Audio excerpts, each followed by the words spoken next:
اللهم صل على سيدنا محمد وعلى اله وصحبه وسلم. ازيكم حبايبي، عاملين ايه؟ ان شاء الله النهارده بقى هعمل معاكم يعني وصفه حلوه كلنا بنحبها وولادنا بيحبوها، يحبوا يشتروها.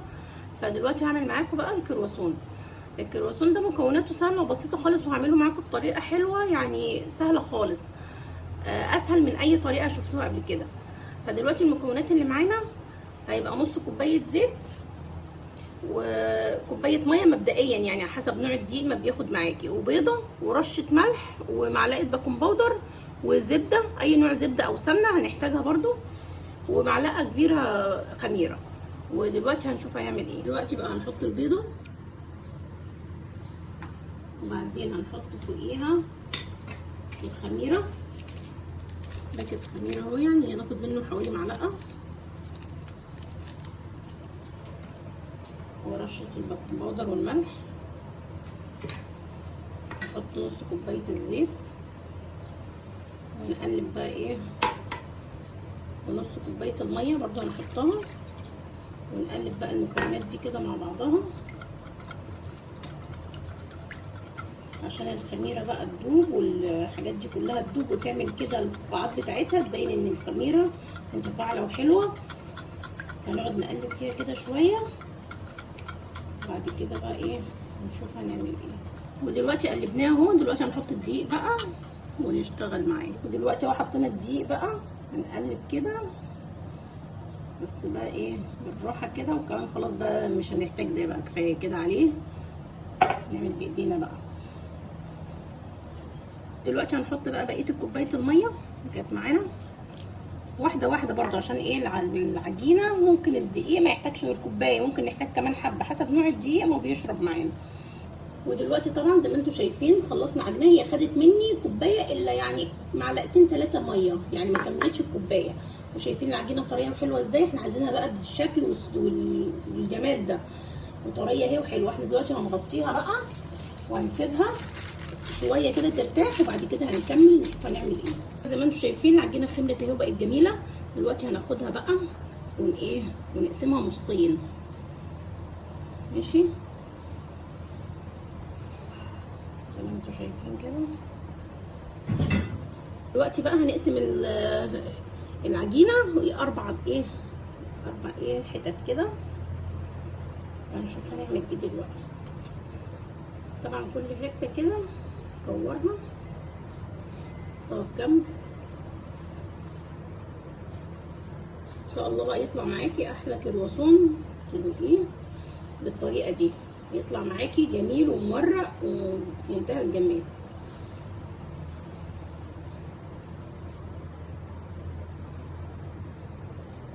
كل جزء بقى من الجزء اللي احنا هنعمله دون هنفرده بالنشابه.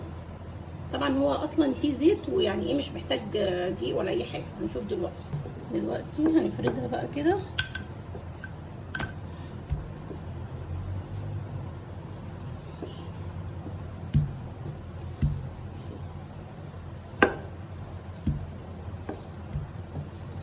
مش هنرقها قوي يعني.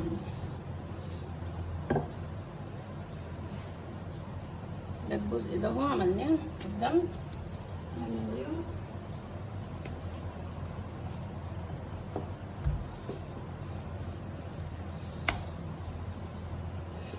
يعني نحاول الثلاثه كده ولا 4 دول يكونوا قد بعض. دلوقتي بقى اللي احنا عملناه ده هنشوف هنعمل ايه بقى. دلوقتي بقى كل جزء من اللي احنا فردناه ده بالنشابه هنحط عليه حته ايه زبده كده، نوزعها عليه كده،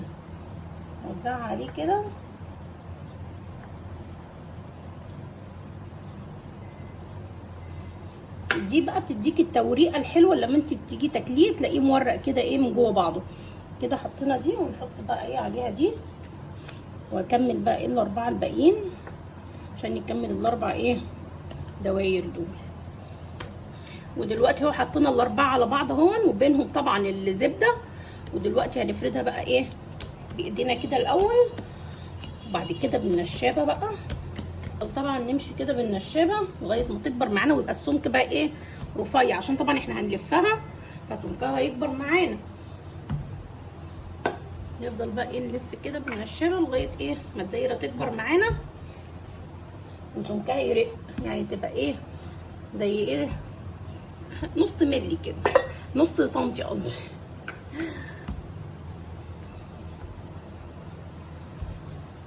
وطبعا انت هتحشيها زي ما انت عايزه بقى، عايزه تحشيها شوكولاته ماشي، عايزه تحشيها جبنه ماشي، جبنه موتزاريلا براحتك بقى. يعني الحشوه دي تبع ما انت بتحبي واللي انت عايزاه. ان شاء الله كده الطريقه دي تعتمديها كده وتطلع احلى كرواسون تعمليه، لانها طريقه سهله وبسيطه خالص. يعني لا تحتاج تعقيدات ولا افتكاسات ولا اي حاجه، يعني الحاجه بتبقى اسهل من كده بكتير، بس في طرق بتعقدنا منها بصراحه يعني. بس ايه الطريقه دي سهله خالص. يعني انا جربت كذا طريقه، بس دي يعني دي اللي انا وصلت لها بالمقادير بكل حاجه عملتها فيها، دي احسن حاجه واسهل حاجه. ان شاء الله تعجبكم وايه تعملوها على طول بنفس الطريقه دي. دلوقتي بقى هنقطعها شرايح بقى من النص كده اهو، تفضلي بقى شرايح صغيره كده.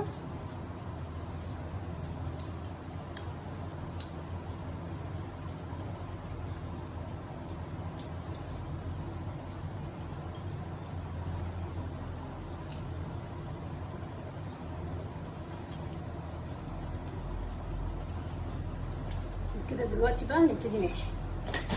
بقى انت بتاخدي الواحده اهي زي ما انت شايفه كده اهي، حطها قدامكم بس كده عشان الكاميرا. وممكن تاخدي ايه حته شوكولاته صغيره اهي حطيها كده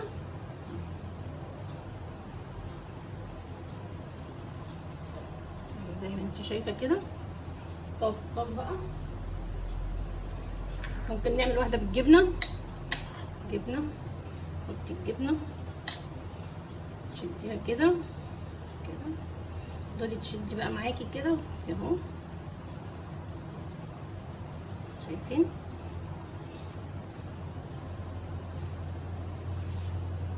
كمان واحده نعملها بالجبنه بقى. هو سهل خالص يعني ويطلع معاكي مورق وجميل زي ما انت شايفه كده اهو. شايفين الجمال؟ كده احط في الصاج بقى واكملهم كلهم بقى واوريكي عملتها ازاي. دلوقتي زي ما انتم شايفين بقى خلصنا الكميه اللي كانت معانا، وهنسيبها بقى تخمر شويه وبعد كده نشوف هنعمل معاها ايه تاني، وبعد كده ندخلها الفرن. ودلوقتي بقى طبعا اختمر اهو معانا. هنعمل بس شويه لبن بنص معلقه نسكافيه او ربع معلقه نسكافيه، وعشان بس تديله الوش الاحمر الحلو ندهنه بس ايه بيه كده عشان يطلع معانا وشه كده جميل. ممكن تحطي نص معلقه سكر برده يديكي طعم حلو برده. وندهنه كله كده وندخله الفرن بقى. طبعا زي ما انتم شايفين اهو خلصنا كله، دهنا وشه وهندخله الفرن. وطبعا الحاجات دي احسن حاجه تعمليها في بيتك بايدك، بتبقى طالعه جميله وتحفه، وانت اللي متحكمه بقى في كل حاجه فيها. يعني سمنتك انت عارفاها، دقيقك، ايدك هي اللي بتعمله. كل حاجه انت بتعمليها بايدك بتطلع حلوه وربنا بيبارك فيها. وطبعا ما ننساش على طول نصلي على النبي كده، اللهم صل وسلم وبارك على سيدنا محمد وعلى اله وصحبه وسلم. الحاجه كده تطلع جميله. وان شاء الله دلوقتي بقى ندخله الفرن وما يطلع اوريهولكم.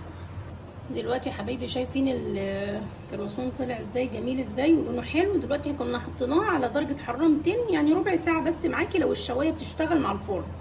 انما لو الشوايه مش بتشتغل مع الفرن بعد ما ياخد لون من تحت طلعيه فوق وشغلي عليه الشوايه لوحدها. ودي شكله جميل ازاي وحلو، وينفع في فطار في عشاء مع كوبايه شاي بلبن، وجميل وحاجه حلوه انت عاملاها بايديكي وفي منتهى الجمال وعيالك يحبوه كده. وشايفين بقى دلوقتي شكلها جميل ازاي من جوه، شايفين مورقه ازاي وحلوه ازاي، وطعمها بقى تحفه. يعني انا ولادي كده خلصوه من قبل ما نعمل التصوير، يعني يا دوبك انا لحقت لكم الحبه دول. وان شاء الله بقى يعجبكم وبألف هنا. ودلوقتي بقى لو عجبكم الفيديو متنسونيش بقى في اللايك والشير وتشتركوا في القناه، واشوفكم ان شاء الله في وصفه جديده. السلام عليكم ورحمه الله وبركاته.